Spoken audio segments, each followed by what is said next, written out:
Assalamualaikum warahmatullahi wabarakatuh. Selamat siang adik-adik. Untuk siang hari ini, sebelum kita masuk ke dalam materi ilmu penyakit dalam atau internal pada semester ini, ada beberapa hal yang akan saya jelaskan dulu terkait rencana pembelajaran semester atau yang kita sebut dengan RPS ya. Jadi di RPS itu nanti akan ada 14 kali pertemuan, yaitu sebelum UTS 7 kali dan setelah UTS selama 7 kali pertemuan. Terkait ilmu penyakit dalam veteriner 1 ya atau interna, itu adalah membahas tentang penyakit dalam pada hewan besar di semester 6. Sebagai saya penanggung jawabnya Dr. Intan ya. Sebelum kita masuk ke materi, saya jelaskan dulu terkait untuk yang RPS ya. Ini kontrak kuliahnya, sebentar.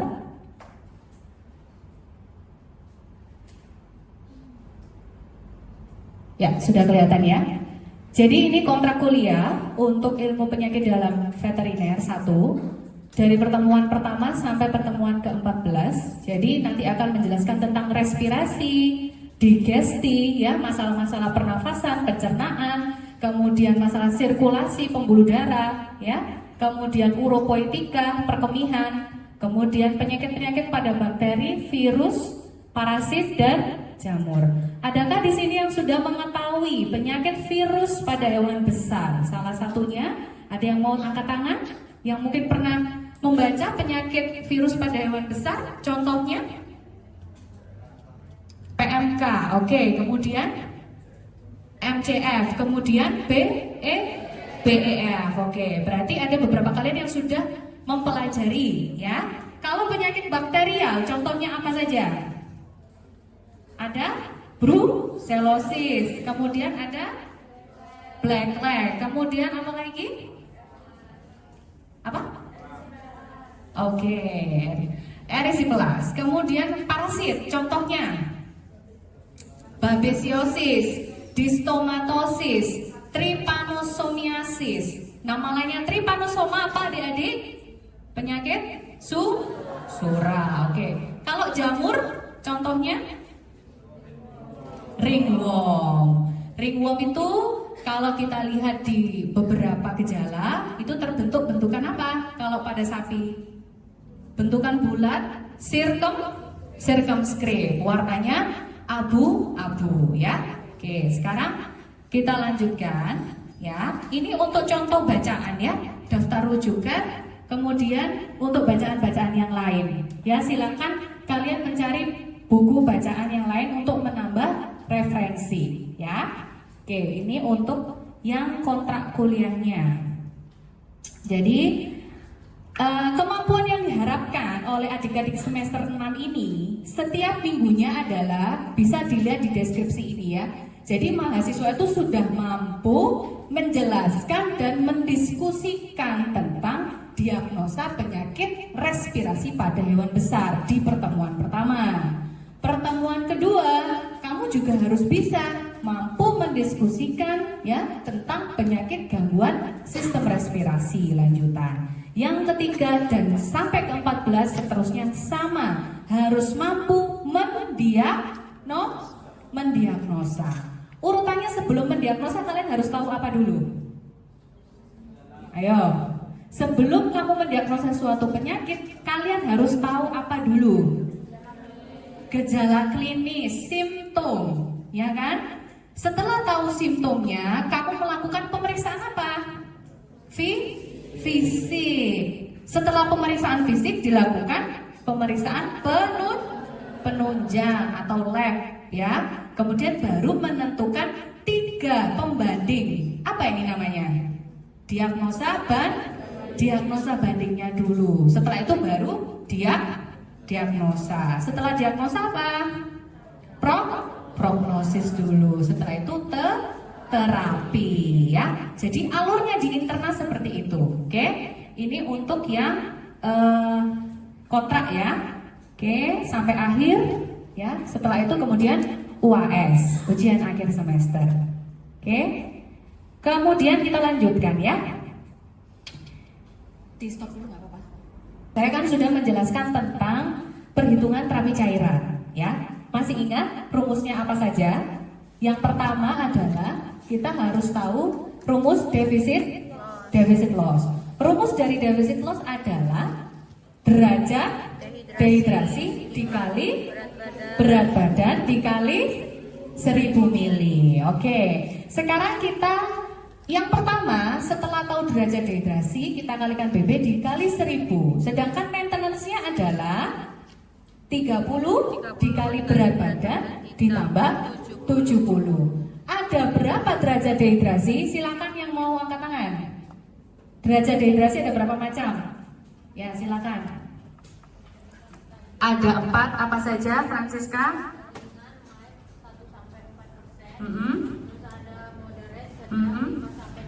Oke.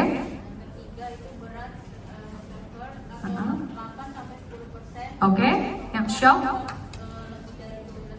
lebih dari 12%. Oke, jadi maksimal ya 12 ya, bukan lebih dari 12. Jadi ada ringan, sedang, berat dan shock. Kalau ringan 1 sampai 4%. Ya, kemudian yang moderate berapa tadi? 5 sampai 8%. 5 sampai 7. 8%-nya masuk yang berat, severe. 8 sampai 10. Kalau shock 10 sampai 12%, ya. Kemudian dimasukkan rumusnya. Jangan lupa harus dijadikan 0, dulu. Kalau 10% berarti 0,01. Oke, sekarang bagaimana ciri-cirinya? Nah, ini yang kemarin kamu tanyakan kan? Gimana dong menentukan ini derajatnya ringan, sedang, berat, atau shock? Jadi kita lihat, kalau kurang dari 5%, sejarah kehilangan cairan ya tidak ditemukan. Jadi sebelum-sebelumnya dia tidak pernah dehidrasi. Kemudian CRT-nya masih normal, turgornya pun masih normal, mukosanya mungkin akan sedikit pucat, ya. Jadi sangat ringan sekali. Terus bagaimana dok, saya memilih 1%, 2%, 3%, atau 4%? Makanya dokter itu punya seni terapi. Di situ kamu yang harus dimainkan seni terapinya. Menurut saya itu 4%. Mungkin menurut yang lain bisa jadi 3%. Gak masalah, tidak signifikan.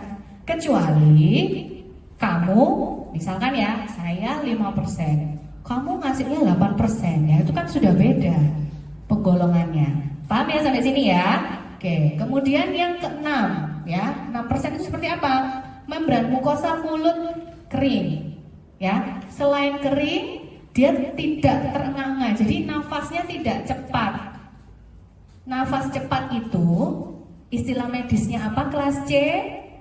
Nafas cepat. Ayo, dulu di DKV kan sudah ada itu. Takipnu. Nafas lambat kelas B. Apa namanya?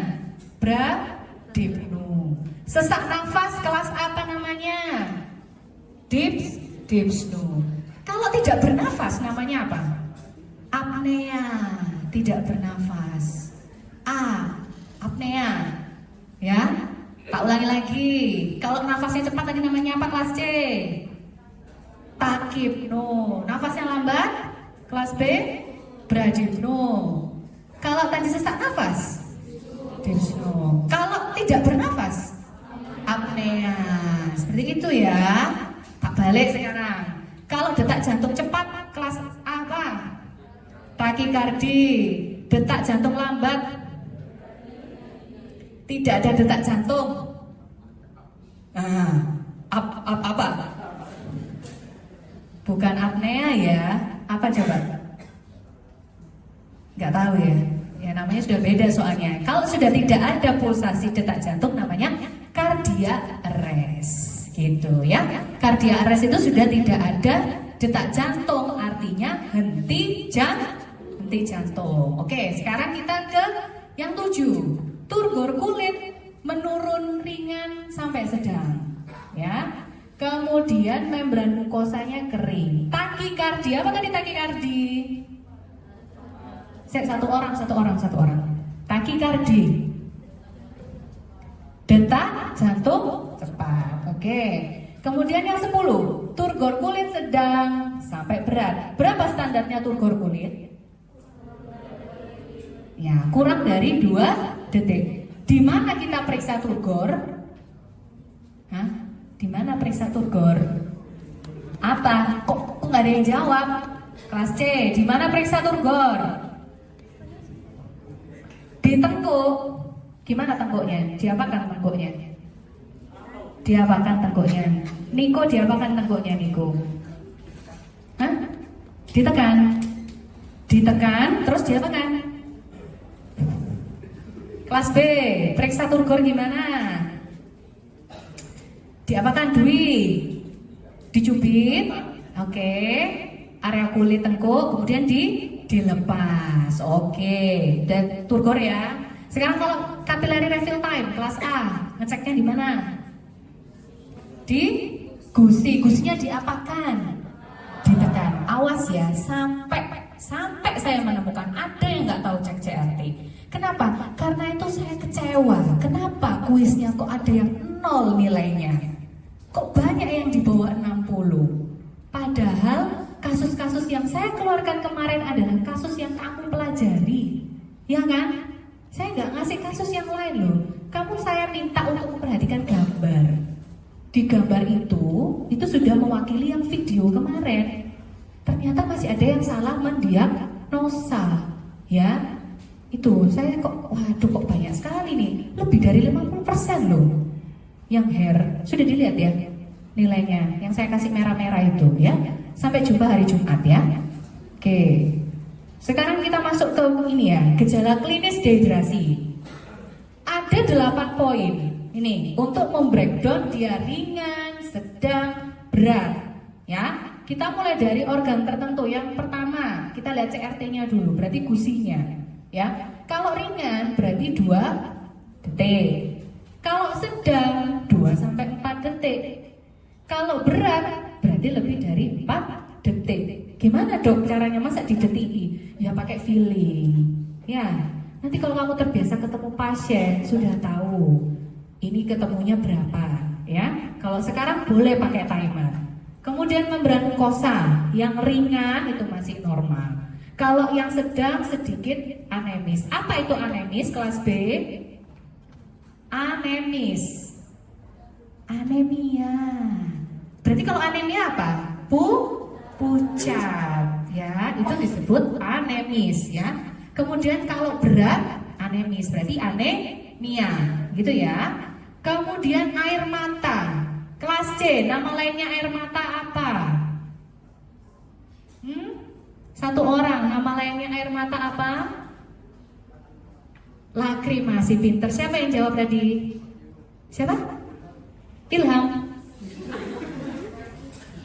Lakrimasi, benar. Kalau kelopak mata namanya apa ya? Palpebre. Awas sampai palpebre gak ngerti ya. Air mata itu ya normal, berkurang, sangat meningkat. Loh, kenapa kok yang berat ini malah semakin meningkat? Ingat, kita sudah praktikum menggunakan alat apa? Yang kemarin STT. Kepanjangan dari apa STT? Screamer tear test untuk mendeteksi produksi air. Standarnya berapa untuk hewan besar kemarin ya? Ayo, kelas B, berapa standarnya? Untuk hewan besar kemarin per menitnya. Ayo, berapa? 10 sampai 20. Itu standarnya. Kurang lebih itu 10 normalnya. You would not believe your eyes if 10 million fireflies lit up the world as I fell asleep. 'Cause they'd fill the open air and leave teardrops everywhere. You think me rude, but I would just stand and stare. I'd like to make myself believe that planet Earth turns slowly. It's hard to say that I'd rather stay